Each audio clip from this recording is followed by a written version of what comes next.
morning po, Lola. Ako po si Nurse Lia. Ano po ipapakonsulta niyo po today? Nurse, delayed po kasi yung bakuna nito. Tapos mahina pa po siya magsalita. Yung mama niya kasi OFW, sa ibang bansa nagtatrabaho. Tapos yung papa niya naman, busy sa pagtatrabaho dito, kaya hindi siya nasasamahan. Okay lang po yun, Lola. Normal po sa orcommon po sa mga bata na magkaroon po ng tantrums or sobrang bigat po sa inyo. Lalo na po na mayroon po yung balance separation anxiety dahil po sa magulang niya. Kaya po, hayaan lang po na may bigat po si Liam po sa inyo. Hello po, ako po si Nurse Ash. Ang ganda naman ang laruan mo. Pwede bang malaman name mo? No. Nurse, pasensya na, mahihain kasi ito eh. Pangalan niya, Liam Pascual. Okay po. Thank you po. Ay, Liam, masama yan ginagawa mo. Ba't yan? Ay, ano natawag? Mama mo na ata ito eh.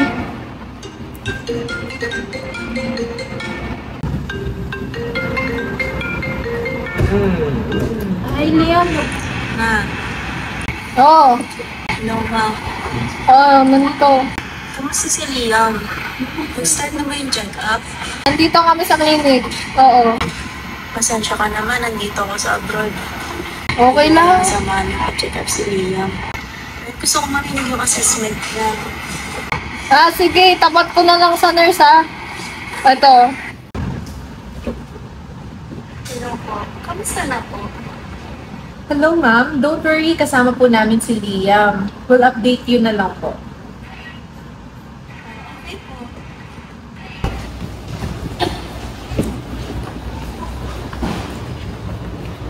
Hello, sorry. Sobrang traffic. Galing akong work eh. Ay, Liam. Dito kay Dado. Ayaw na naman yung magpababa sa lola niya. Oh, siya. It's okay po sir, your presence is very important po para po sa bata. Nakakatulong din po ito para po sa emotional security niya. Ngayon po ma'am and sir, dahil kalmado na po yung bata, pwede po ba siya physical assessment? Sige lang po, nurse. Pwede po ba ipaupo po dito sa Liam po? Liam, kung pa tayo sa kabilang upuan, ha? Upo ka doon. Sige ka na. Liam, mag-check lang ako ng heartbeat mo. Tapos maglaro ka lang habang iti-check ko Mabilis lang to.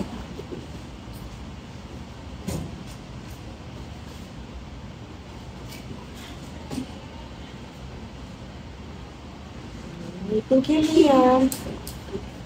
Napansin ko po hindi po masyado nagsasalita si Liam. Ilang words na po ba yung kaya niyang sabihin?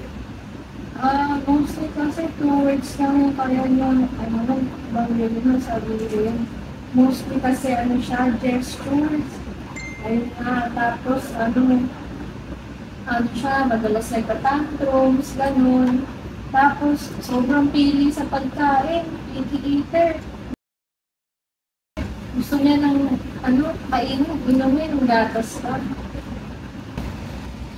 At age 2, children usually say around 50 words or even combine 2 words like mama milk.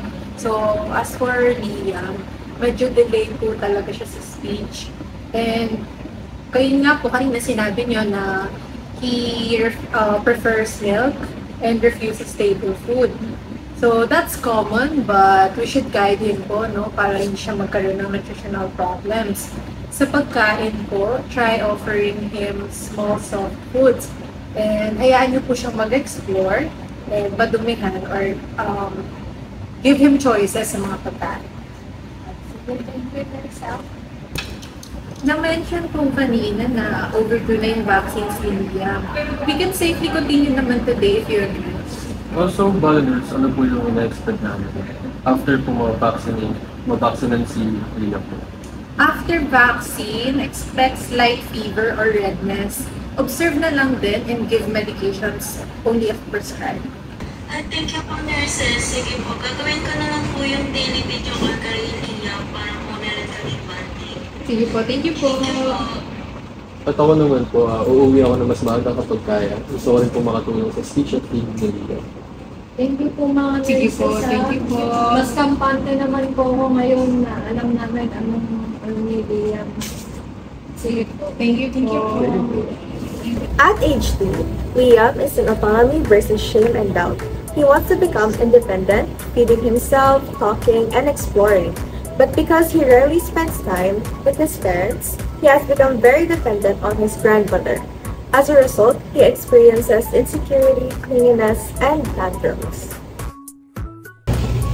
For the milestone of 2 years old, speech, 50 words, 2-word phrases, mobility, running and climbing, play, parallel play, Liam is delayed in speech and feeding, so he needs early guidance. The key problems or concerns for Liam are separation anxiety, delayed speech, feeding refusal, frequent tantrums, and limited parental interaction, which affects emotional development. For the child's care, here's what should the family do. First is to establish the trust. The grandmother should be kept close to the child during assessment, use play to engage him, and approach slowly. For the second intervention is to support the child's speech development. Encourage the family to do video call and do some reading activities labeling objects, and if there is no improvement by 2.5 years old, the family should be encouraged to refer the child to the speech therapy. Third is feeding intervention. The family should only offer soft food or a small portion of food only. They could also offer finger food, and they should avoid force feeding of the child. Fourth intervention is managing tantrums. The family should have a consistent routine whenever the child is having a tantrums. They should watch closely for any signs of triggers such as hunger or tiredness. They could also ignore mild tantrums, but they could still keep the child safe. Lastly, for health promotion, the family should follow up the child's catch-up vaccines. They should also encourage the child to safe play and parallel play, and also they should involve both parents for emotional support.